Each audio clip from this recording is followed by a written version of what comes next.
एक छोटे से गांव के पास एक गहरी डरावनी नदी बहती थी। गांव वाले कहते थे कि इस नदी में रात को एक भूतनी का वास है जो नदी के किनारे से गुजरने वालों को खींच लेती है। बहुत से लोग नदी के पास जाते, लेकिन वे कभी लौटकर नहीं आते। कोई इस बात पर विश्वास नहीं करता था, लेकिन फिर भी सब डर से नदी के पास जाने से बचते थे। वीरू एक युवा लड़का, जिसने इन सभी डरावनी बातों को झूठ माना था, एक दिन नदी के पास जाने का निश्चय करता है।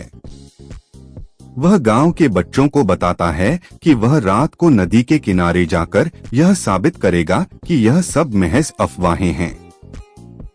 रात को वीरू नदी के पास पहुंचता है और उसके कदमों की आवाज घने जंगल में गूंज रही होती है।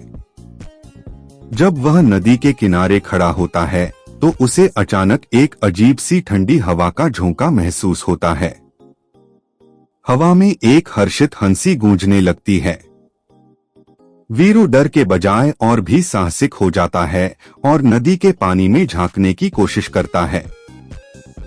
अचानक वीरू को पानी में हलचल महसूस होती है और उसी समय एक सफेद साड़ी पहने हुए महिला की आकृति पानी से बाहर उभरती है।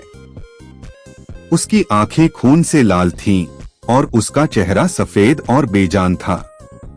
वीरू का दिल धड़कने लगता है, लेकिन वह भागने की बजाय और करीब जाता है। महिला की आंखों से डर और क्रोध साफ झलक रहा था। महिला की आवाज गहरी और डरावनी थी, तुमने मेरी मृत्यु का राज नहीं जाना, लेकिन अब तुम इसे जानने वाले हो। वीरू की नसों में खौफ दौड़ जाता है, लेकिन वह समझता है कि इस आत्मा को शांति तभी मिलेगी जब उसका रहस्य सामने आएगा। महिला की आकृति धीरे धीरे पूरी तरह से साफ हो जाती है और वह वीरू के सामने आकर उसे अपना सच बताती है। भूतनी बताती है कि वह कभी इस गांव की लड़की थी जिसे एक लालची आदमी ने धोखे से नदी में धक्का देकर मार दिया था। उसकी आत्मा अब नदी के पानी में बसी हुई थी और वह बदला लेने आई थी।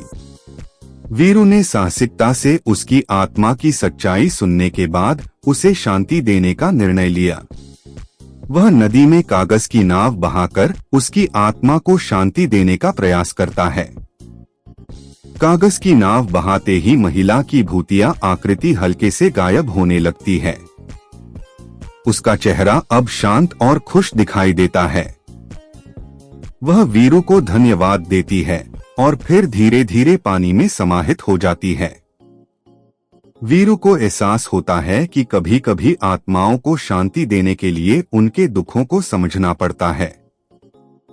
वीरू ने सुबह होते ही गांव में लौटकर सबको बताया कि भूतनी को शांति मिल गई है।